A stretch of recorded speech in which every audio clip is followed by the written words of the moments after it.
Mariners win 10-4. They improve to 73 and 71 on the season. They take 2 of 3 in St. Louis against the Cardinals. Go over the scoring plays. First inning, Big Dumper singles to center to score Julio, 1-0. Luke Raley doubles to center to score Randy Arozarena and Cal Raleigh, 3-0. I like that I called him Big Dumper for this one play and Cal Raleigh for the other, 3-0. And then Mitch Garver singles to left to score Luke Raley and Justin Turner, 5-0 at the end of the first. Mariners are not done. Second inning, Randy Arozarena homers to left to score Julio, 7-0 in the middle of the second. Cardinals do get 2. Jose Fermin singles to center to score Nolan Arenado and Ivan Herrera, 7-2. Mariners get add-ons in the fifth with a Jorge Polanco homer to center to score Justin Turner, 9-2. Eighth inning, Jordan Walker doubles to left to score Matt Carpenter, who I still can't believe is still playing, and Ivan Herrera, 9-4. In the ninth inning, my son J.P. Crawford doubles to left to score Luke Raley, 10-4. Mariners win. They get the series win. I hope it matters. I hope it matters. There's one obvious negative here. Luis Castillo leaves with an injury. It's a hamstring issue. It was pretty clear that he was in pain. It was his 59th pitch of the game, and I thought it was an ankle at first, but it's clearly lower body. They diagnosed him with the hamstring strain relatively quickly. They were going to have an MRI Monday. I will be shocked if Luis Castillo makes his next start. Hamstring strains, just especially for pitchers, are not something you're just coming back from. Well, for anybody. You know, he has 5 days, but I would guess that Luis Castillo is not going to return soon. I'm not saying he's out for the year. That'll depend on the grade and the severity of the strain. But that's bad. That is very bad and disappointing because Luis Castillo, 3.64 ERA, you take a look at it and say, Luis Castillo's been so much better than that. And on top of that, he's a good dude who we don't want to see get hurt. So that's a bummer. I would imagine Emerson Hancock takes his spot in the rotation if they can do that. They do have an off day tomorrow, so you can finagle a little bit. You can make the adjustments. But I would still be really surprised if Luis Castillo. In fact, I won't be shocked at all if he threw his last pitch at 2024. Hope I'm wrong, but we'll find out more Monday. Eduardo Bizardo is just bad. I don't understand their infatuation with him. Okay.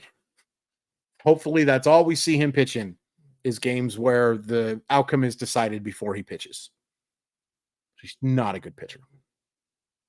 Not a good pitcher whatsoever. You know who's good?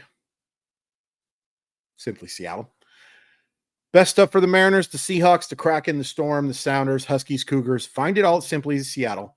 Enter code MOLLYWOP15, MOLLYWHOP15, and it takes 15% off your order. And there's some amazing there is some amazing stuff on that website right now. There always is. But in particular, you can pre-order the Seahawks Chuck Knox hats. Can you guys tell I've been talking for a long time today? They're the best. You can find all that you were possibly looking for at simplyseattle.com. You enter that code, shows you're paying attention to the channel, and it also shows that you want to support a really good local business like simplyseattle.com. Link in the description to make it nice and easy for you. So speaking of the Seahawks, I am recapping every Seahawk game this year. It's something I decided to do last week. I think it's going to be a blast. For those of you unfamiliar, I do cover the NFL for NBC Sports. I've covered college football for them for years. I feel confident talking about it, and I love the Seahawks, and I want to do it. So I'd appreciate you guys checking those out. I will also totally understand if you have no interest in watching those videos. Totally understand. Not every Mariner fan is a Seahawk fan. Not every Seahawk fan is a Mariner fan. But I'd really appreciate if you are a person who happens to like the Seahawks, checking that out. It's on my YouTube page. I really appreciate it. After Castillo leaves, Bizardo struggles. The rest of the bullpen did not. Trent Thornton gives you 2 scoreless innings. That is what Trent Thornton is for.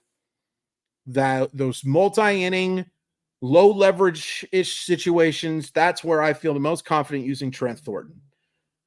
Taylor Cicetto, nice outing from him. He's looked a lot better lately as well. Again, not a high leverage thing, but I think that Taylor Cicetto does a nice job in that mid leverage. You got a couple lefties coming up. He's fine. He's just not a high leverage guy. And JT Chargois did the job as well. You know, JT Chargois has had his ups and downs since the trade. I think there's been enough good to say that it's been a fine trade. I think it's been fine. My dog disagrees. She's snoring. I'm going to go wake her up because it's really annoying. I mean, I love her more than anything in this world, but it's super annoying.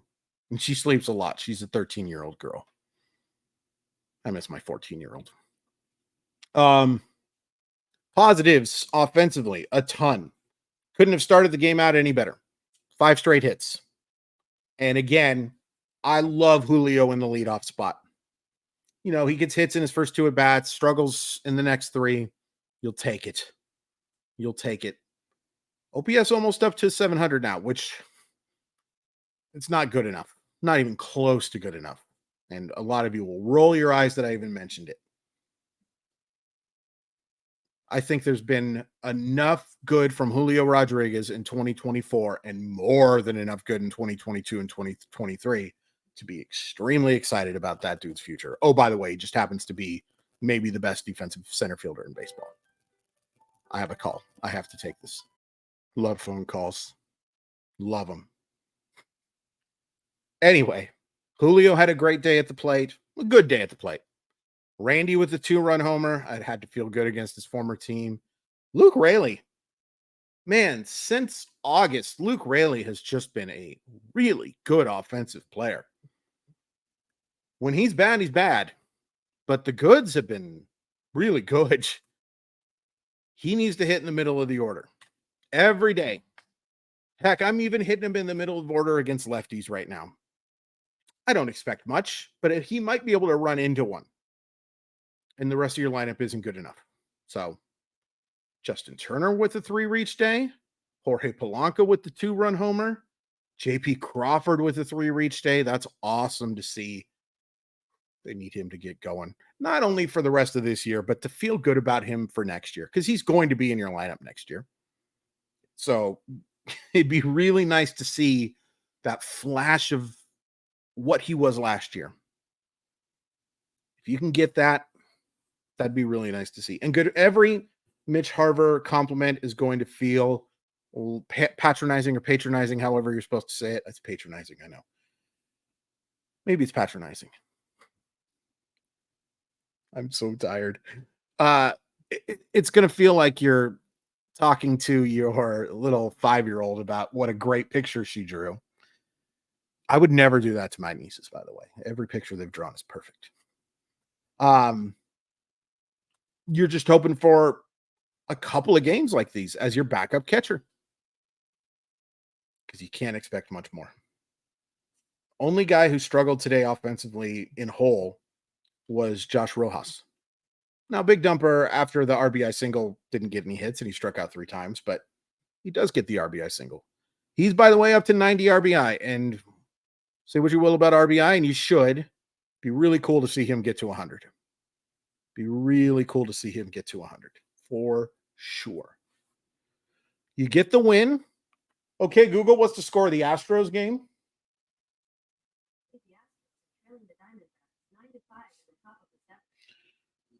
Looks like the Diamondbacks are going to beat the Astros, so that's going to be 4.5. And if you take a look at the wild card standings, I believe it's 3.5, but I'm going to confirm that right now. It is 3.5 because Kansas City beat Minnesota. We needed a sweep in that series. Seattle Mariner fans needed one of those teams to sweep the other one. So now, sorry, Minnesota, we got to root against you hard. We also have to root hard against Detroit and Boston, because Detroit gets 2 out of 3 and they have the same record. And unfortunately, Seattle has the disfortune of losing that tiebreaker because of how unbelievably poor they played against Detroit. They shouldn't have won a game against Detroit. Took a terrible play by Ryan Vilade in order for them to win one game against Detroit. Oof. But it's 3.5 and it's 3 wins. It's 3 wins that you're behind the Minnesota Twins now. And it's tied with Minnesota or Detroit, excuse me. Freudian slip, wishful thinking, one of the two. And I just want to go over the Twin schedule because we've gone over a bunch of the Astros stuff. They get the Angels this week, favorable. They get the Cincinnati Reds. Then they get Cleveland on the road. They get Boston on the road. Get the Marlins. And then they get Baltimore. A chance. A chance. And I guess we got to talk about Detroit's schedule now too, right? We kind of have to. Now, Detroit's schedule is really interesting because they've got the highs and the lows. They get the Rockies this week, the Orioles, the Royals, the Orioles, the Rays, and then they end with the White Sox. A White Sox team that could be extremely motivated to not break the all-time losing record. But a lot of good in there that they play, and a lot of crap. Let's go over the Red Sox too, because they're only a half game back a season. Tough.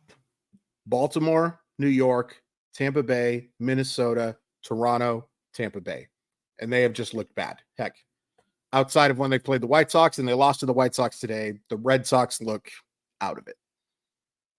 Anyway, I bring these up because you can't give up on the wild card now. You're closer in the wild card than you are in the division. The tough part is the teams, but it's just the Tigers. And hopefully the Detroit Tigers can just calm down a little bit. And I hate to say it, now you're rooting for 2 teams to collapse. You're rooting for the Astros to collapse, and you're rooting for the Twins to collapse. There's your shot. I didn't talk about it much, but it's so nice to see if you could just erase Saturday, and I've tried, you can't. This offense has looked really good lately. The last 5 or so games have been very solid offensive efforts. Will it matter? I kind of doubt it, but it's nice to see some life, and I'm getting on to it. Please hit like, please hit subscribe. Appreciate the support so much. Would love you to check out that Seahawks video. Totally understand if you don't, but you know, it's another fun thing I'm doing. Love you guys. Talk to you soon.